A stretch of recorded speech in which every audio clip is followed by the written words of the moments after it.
হাজার লক্ষ জনতার প্রিয় মুখ নারায়ণগঞ্জ সোনারগাঁয়ের কৃতি সন্তান সৈয়দ ফজলুল করিম রহমতুল্লাহি আলাইহের সফর সঙ্গী মরহুম আলহাজ সানাউল্লাহ নুরী চিরনিদ্রায় শায়িত হলেন নিজের স্বপ্নের মাদ্রাসা কারিমিয়া ইসলামিয়া আনন্দবাজার মাদ্রাসা প্রাঙ্গণে।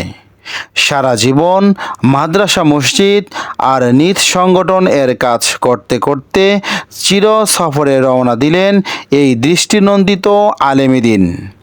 মরহুমের জানাজায় অংশ নেন শত শত ওলামা মাশায়েখ, ইসলামী সংগঠন ও বিভিন্ন রাজনৈতিক দলের সিনিয়র নেতৃবৃন্দ সহ হাজার হাজার ভক্ত ও সাধারণ জনতা। মরহুম আলহাজ সানাউল্লাহ নুরী সাহেব সকলের মাঝে অমর হয়ে বেঁচে থাকবেন চিরকাল।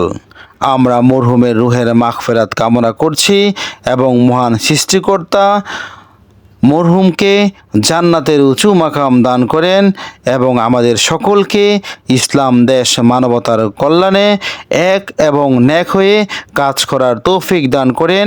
আমিন।